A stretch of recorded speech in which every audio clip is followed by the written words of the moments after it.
So I know that the whole egg roll in a bowl thing went viral a while back, but in our effort to show you what we actually make each week, this one just had to happen.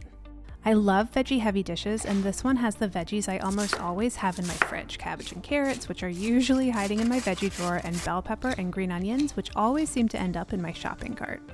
And of course, you can always use a bag of coleslaw mix. The sauce is sweet, savory, and a little salty with oyster sauce with soy sauce and honey. Then for the meat, I'm using ground turkey today, but chicken or pork works just as well. Then when it's mostly cooked, pile in all those veggies. Now when you make this, I can already hear you yelling at me, Joanne, there is way too many veggies for my skillet, but trust me, they cook down fast.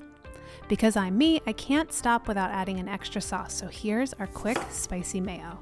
It's just mayonnaise, toasted sesame oil, lime juice, and something spicy like sriracha or gochujang. Then thin it out with a bit of water so it's nice and drizzly. I love how the sauce draws out a little water from the veggies, so it turns out just a little bit saucy.